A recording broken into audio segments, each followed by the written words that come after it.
The next panel is going to be on the topic I find personally the most interesting of the day. It's going to be building your personal brand with NFTs. That wasn't, somebody dropped a mic. That was not my fault. But yes, give a round of applause to our speakers. Building your personal brand with NFTs.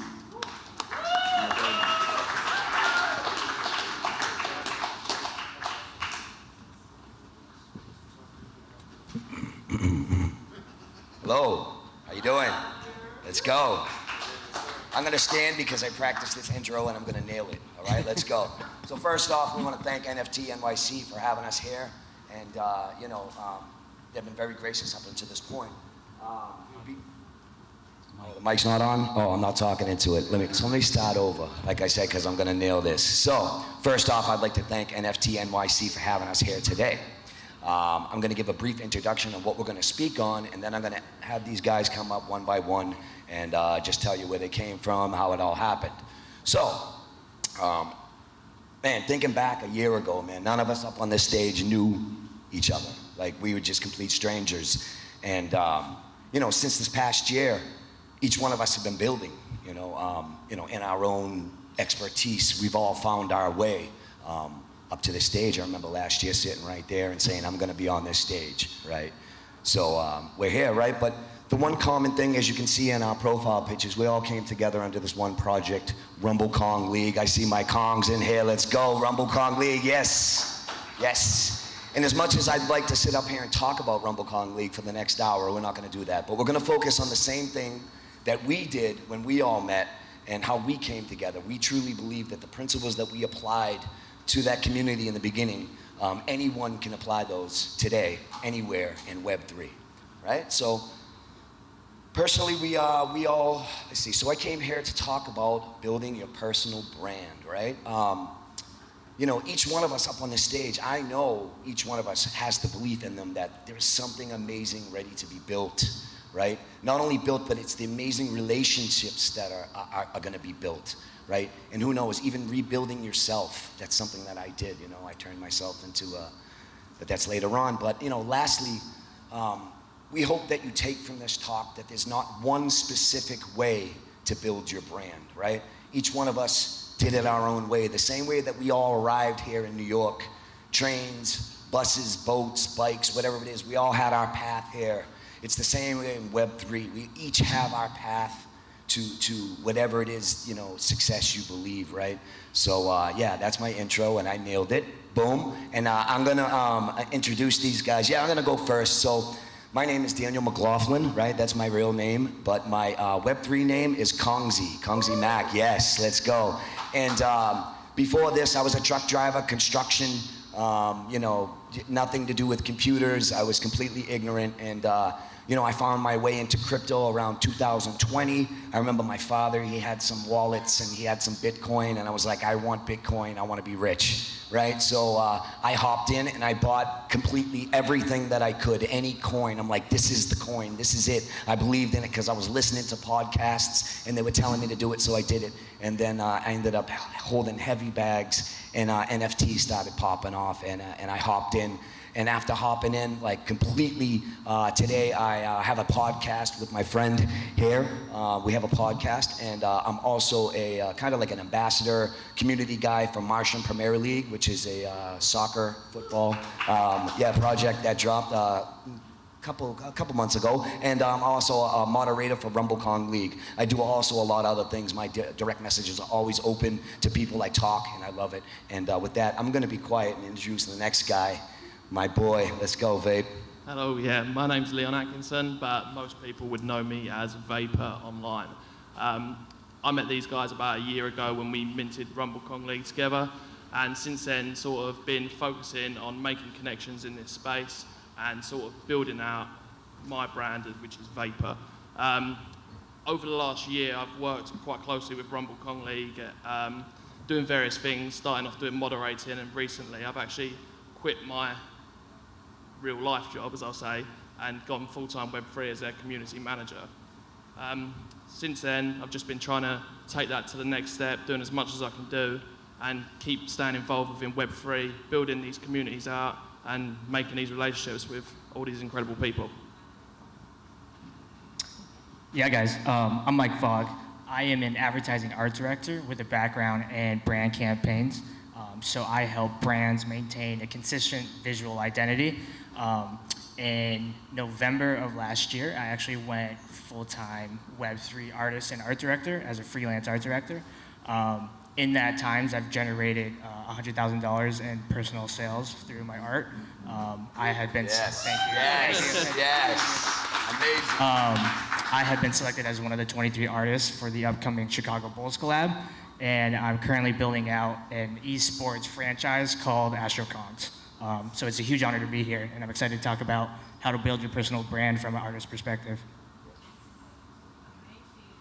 What's up, everybody? My name is Derek Edwards, aka Gold Mamba. That's the name that I write under online now over the last year, and really want to thank everybody for coming out and spending some time with us today and listening to us share our journey with you.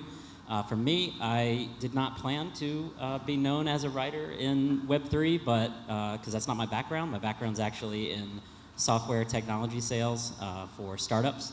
And I got sucked into the Web3 space last summer with a lot of people, and I was really intrigued by some of the parallels with my Web2 life in venture-backed organizations, and so I started writing about that, and have really been embraced by the community, both with the RKL, Rumble Kong League, and with other projects as well. So I'm going to kick off our questions here, guys. First one for you, Mike. You know, you're up here sort of representing the perspective of artists, right? We all got different backgrounds. So I'm wondering if you could share, like a year ago before so much of this happened, did you have like a vision for where you wanted to go with your personal brand in this space? And if so, how did you look at that? Yeah, absolutely. I think any artist's goal is to tell a story. And I think if you can do it conceptually enough, people will feel something from that art. So for me, I knew I wanted to create one storyline that people could understand that was kind of my brand representation through all social platforms. Knowing I have a background in brand identity and advertising, the most important thing for an artist is knowing how to market yourself. And so I came up at a time competing with PFPs, 10Ks.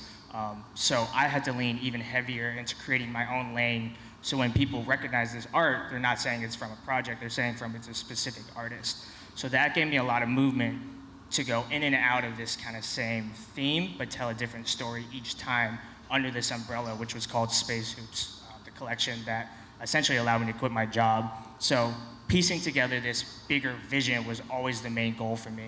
And if I can stay in the story of what I'm trying to tell, I can start to bring people in the community who have this same interest in the things that I'm creating. Because I think most artists just want to create something that the world is missing, and that was the same for me. So my pillars have always been science, technology, art, and sports. So if I could tell that narrative consistently in every piece that I make, then I can start meeting people like yourselves who have that same interest. And then that community can start growing, and then they start telling another person. So it was incredibly important to have that brand kind of be maintained every single time I put something on Instagram, on Twitter, because then people will start to know he's consistent with his visual.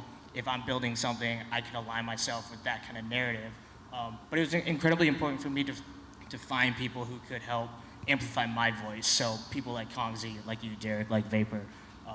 I leaned heavy into meeting with you guys because Kongsy, you guys have a podcast. So I'm curious to know what kind of content do you guys look for? Because you guys have amplified my voice, to help me generate more sales, to reach more people, to knock on doorsteps of VCs and be able to explain these ideas. So for you, what kind of content are you guys trying to create to help people like myself, to help people with your brand? Yeah, so let's see. So the way that I would approach it, with content and stuff, it was like in the beginning, I was trying to find something that I loved. I was lacking something. There was one good thing that came from COVID, is that I was trapped in my house and I had a computer and I had nothing to do, right? So there was this amazing opportunity when Rumble Kong League came to create this brand and this name that I go by, Kongsy. And I remember from the very beginning, I said, this is what I'm gonna do.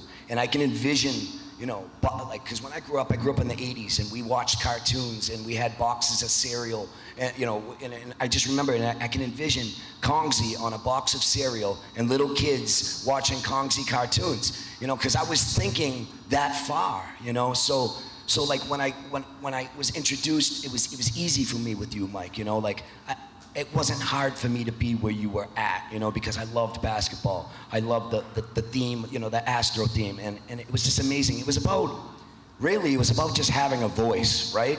Everybody wants to have a voice. Everybody wants to say something or stand for something, right? So I seen an opportunity and I hopped on it, you know? And not sleeping. And not sleeping, yes. Who needs sleep, right? So, but anyway, I was talking about that voice thing. I have a question for my brother from England. As you can tell by the way he speaks, he's not from the United States, and I get to pick on him, right? But he's really taken care of business in the past couple months, man. I've been able to watch this man grow, and it's been amazing to have a podcast with him, right? So I just want to know, what has been like your key ingredient to becoming a legitimate, like, global voice for a brand such as Rumble Kong Leagues? How did you do it, man? Like, what happened?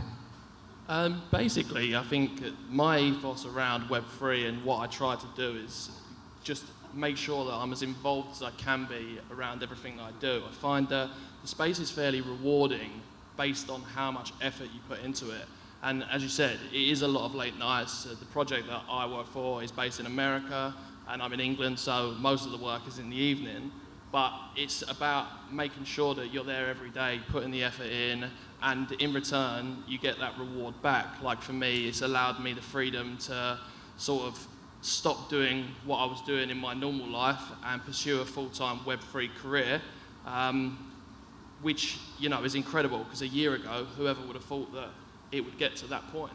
And I'm sure in the next year, it'll be even more crazy. So, but also, Gold Mamba, you started up that sort of pseudonym when you started writing. So what inspired you to do that? Yeah, I woke up one morning last summer, and it was after I had bought this beautiful gold NFT up here, and I looked at my wife and I said, I'm going to create this pen name called Gold Mamba. It's going to be awesome. My wife thought I was out of my mind. And still does, I guess, but at least she thinks it's a little more legitimate now. But you know, I am not a writer by my background. Like I said, I worked in tech sales. So the main thing I wanted to do was I just started a Medium set of articles on Medium because I had these ideas in my head that I couldn't really talk about with other people around me in my day-to-day. And so I felt that that was a means to organize my thoughts and get them down, since I spent so much time listening to podcasts and doing all these things. And then what I found was, as I shared things that came through my lens of the world, which was in, you know, software, tech sales, venture capital, funding, and things like that, that resonated with other people, which was really awesome to see. And so I did things like summarizing happenings going on within the community and writing long Twitter threads about that with screenshots. And that's one form of writing I think that needs to be acknowledged now, that people really appreciate, that goes viral, is Twitter threads. Also within my articles, I often made predictions or tried to cite things that I think would happen or compare it to other things we relate to in real life. And I think that resonated with people as well. So for me, it was just about tapping into my own perspective. And I've been amazed at how many people have not even commented on stuff on Twitter or anything like that, but come up to me and said, like, oh, I've followed your articles since the beginning. And that's been, you know, really rewarding to see that. So, all right, I'm gonna change gears. Let's talk a little bit about these three guys here all have moved into Web3 full time. I have not made that plunge yet, but you know, there's a risk-reward ratio that everybody has to navigate there if you're thinking about building your own brand and investing in yourself. So I would love to hear you guys' thoughts on, you know, like financial concerns and risks versus the rewards that can come out of betting on yourself. Mike, you want to start? Yeah, absolutely. I mean, it's incredibly difficult to know, but being a freelance art director, freelance artist is not an unusual thing, even though some people think being an artist is tough. If you can figure out how to help brands build with a visual identity, you will always find work. So for me, I knew that working at an advertising agency is amazing, but what they do creatively is that they box you in. So at the end of the day, you're designing for somebody else. It's somebody else's vision. Usually it's a vision that's been established for 40 or 50 years if they have an advertising agency on record. So I'm always designing under somebody else's vision. Whereas Web3, there's so many brands trying to create something new. And in that, the creative should bring that breath of fresh air where people want to see something different. So instead of it becoming this board of directors that's making the decisions for all the creative, which then impacts all the consumers behind it, what you're doing is bringing creatives on board to say, how do we scale this thing but be flexible within the branding? So you're gonna see a lot of new brands pop up, and it's incredibly important that they have a visual identity that's unique, that's innovative. So for me, I saw that opportunity and wanted to take it. I can still be able to do Web 2 advertising freelance stuff, but to say that I have this basket of skills in the Web 3 space to navigate crypto, to help brands in and out of these kind of markets, but continue to have a visual narrative, was never really a risk for me. So I still have conviction about all these things, whether it's in Web 2, Web 3, or whatever's going to be next. So that's kind of my 2 cents. Yeah. Well, risk reward for me was kind of just like what Vapor was saying, the late nights, the risk was losing time. I have 3 children and a beautiful wife who support what I do, right? So the risk is losing time with the family, but the reward is fulfilling the goals, at the end of the day. One of my suggestions to people out there trying to build a personal brand is involve those who you love and who love you. The ones that are around you, not the ones on the outside who just want to know what the price of the NFT is. The ones who want to know what you're doing, what your name is, what brand it is, what you're doing. So thank God I have a supportive wife that believes in me, and the risk reward was time. But I believe that we all have the same vision for the same reward, right? It might not be financial, but it might be that voice that I was speaking about, that voice that's always been trying to come out. And with NFTs and Web3, I was, the risk reward was, it's a no-brainer for me, Vape? Yeah, for me, the risk was, I had a career that I've been doing for 10 years, and the risk was obviously leaving that to come into Web3, a industry that's still, brand new, really. But it was a decision that I made pretty much instantaneously, because the reward for me was being able to do something that I'm truly passionate about and something that I enjoy, as opposed to just going to work, coming home, going to work, coming home. With Web3, you get to make these connections with amazing people, intelligent people, kind people. So it was pretty much a no-brainer as soon as I got the opportunity to do this full time. So yeah, it's about that for me. It's about enjoying what you do and being passionate about it. Yeah, and I think one thing I would add, just in terms of, we often forget, I think, as people, that doors can open that we can't foresee. One has to close for the next one to open, and we can't necessarily envision that. But so for me, I've been amazed at how I've been able to connect with like a global gaming guild named Baze, that's changing gaming in Web3, and start a DAO with them. That's been an amazing learning experience and something I couldn't have imagined. I've also been invited to speak on different YouTube channels, also something I couldn't have imagined that has helped me grow. And I've been contacted by multiple other NFT projects to author content for them, some of which I have done that for happily. And I couldn't have predicted any of that. So, that, if anybody out there is sort of thinking about how you could be maybe more active by tapping into your own skill sets over the next year, maybe there's things you can do, and you'll surprise yourself by other people that you connect with by just putting yourself out there and being consistent. But I think, guys, you can't do any of that really without people, right? So we should probably talk a little bit here about, we're operating in a space where I believe most people in Web3 are genuinely good people that want to add value and do well. Unfortunately, there are some, as we know, bad actors or influencers with bad motivations out there that we all have to be cognizant of. So how have you guys approached, sort of deciding who you let into your inner circle as you build your brand? Yeah, so I was saying to you guys earlier, for me, I found it's actually fairly easier to understand what people's intentions are in the Web3 space from early on. we've been moderators for Rumble Kong League, which has a big community, and when someone comes into a Discord, or you can spot like bad energy straight away. You know who's there to be a genuine part of the community and who's not, who just cares about the money. And for me, I found that it's easier because people act as them true selves, because a lot of people are anonymous in the space. It gives them that freedom to just be who they are. And I found that it's probably easier to spot that than it is sometimes in real life. So that's what it's been like for me. I mean, for me, working in advertising, you're working with such a diverse group of thoughts and minds at all times. So it's incredibly important to work with so many different people in what I do. So I have to chase ideas, and when people present an idea to me, I can almost initially feel if I can help them create something or not. So ideas are always going to be the thing that kind of separate who I work with. And inherently, if we kind of share similar ideas, we share similar values and principles. So that's kind of the first introduction to who I would want to work with, because building brands just takes such a long time. And if you have a strong idea and you can back it, you're going to want to always be around those people and help them build that. So for me, it's always going to be ideas.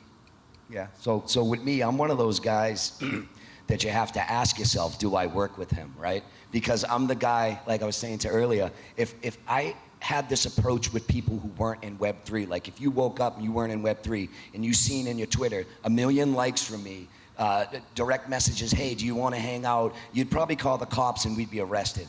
But that was my approach, was to saturate myself in where I wanted to be, right? So, it's picking and choosing. It's also that feeling you get when you know someone that it's right. And with each one of these gentlemen, I had that feeling. I know it was easy. It wasn't simple. I mean, it wasn't hard. Anything for me that is hard and difficult, I have to leave it alone. Stuff that's simple, like, the square blocks that fit into the square holes, that's how this was. That's how this been, for me, the transition into Web3 has been so easy. I met amazing people, friends for life, So, yeah, man, how about you, brother? Did you? Yeah, I just think that we have to recognize that we, in life, whether it's Web3 or not, we all have to be willing to take personal risks. I think the question is, how do you manage those personal risks in a way that gets you where you want to go? Because we can never accomplish as much alone as we can, with people that share the same values and want to accomplish the same things. So my approach to that is to, I generally believe that everybody is good and means well on average in general, but with individuals that I come to know, I tend to have a little bit of a skeptical bias until I really feel like I know them a bit more. So anonymity has its place, certainly, within Web3, but I do want to know more about, I'll research, like, what's somebody's Twitter background look like? What do they tweet about? What are they interested in? Who do they follow? As I get to know them better, I'll definitely, maybe this is just the sales guy in me, but I'll go look them up on LinkedIn, see if I can find them on there. And I recommend, doing all those things if you're starting to put yourself out there, because, you don't obviously want to get yourself in a position where you realize, hey, like, this is not, a good person to be associated with, or they're, up to something that is maybe not honorable. We got a couple minutes left here, so we're going to wrap up, but I think anything you guys are excited about in the next year ahead, any trends for brand building you guys want to call out? Can I take this? I'm excited. I'm excited for the environment that we find ourselves in. There's so many naysayers. Oh, we're in a bear market, we're in a winter market. But this is the type of market that builders thrive in. I'm excited for the future. I said to Vape the other day, I go to bed like easy, knowing what I have, not for the financial stuff that I have in my wallet, but for the projects that I know that are going to succeed, right? That's what I'm excited for. I'm excited for the future of Web3 as a whole, how it's going to integrate into everybody's life in every aspect. And even if you don't like it, it's still going to happen. That's what's funny about it. So yeah, that's me. I said it the other day to you, Kongsy, everyone's, the market the way it is, people have lost money and people have started to, Twitter's less busy, Discord's less busy, things like that. But I've never been so confident in a space developing over the next couple of years than I have with Web3 and specifically gaming NFTs as well. I think, we're still at the very beginning. We haven't seen a game that's fully developed yet, that's come out with their ecosystem, that's had time to build, test, and create something that's truly special. And I think over the next sort of 2, 3, 4 years, you're going to have these games that suddenly just blow everything out of the water, and that the traditional Web 2 gaming space may move over to Web 3 because it makes much more sense and it's more rewarding for the people that are engaged in it. So yeah, I've never been more confident about space. And yeah, man, for me, we're finally seeing creators from all over the world get a chance and get that door open for them. And we're just going to see that unlock even more and see what people can do in terms of their potential. All you need is an internet, so, and a community, so. And I'll wrap up by saying I'm really excited about the future of the blending of entertainment and media and IP creation. I think there's a lot of opportunities there for people that are willing to curate and create great content. And with that, we want to thank you guys for spending some of your conference with us. Before we go, can we just introduce where we can be found on Twitter? I know we're out of time, or where we can be found. Yeah, sure. Real quick, Yeah, so give me a Kongsy, second. all capitals, small x. I can also be found in Martian Premier League Discord or Rumble Kong League Discord. My direct messages are always open. Gentlemen, go ahead. Kongsy, everybody. Thank you guys. Thank you. Awesome.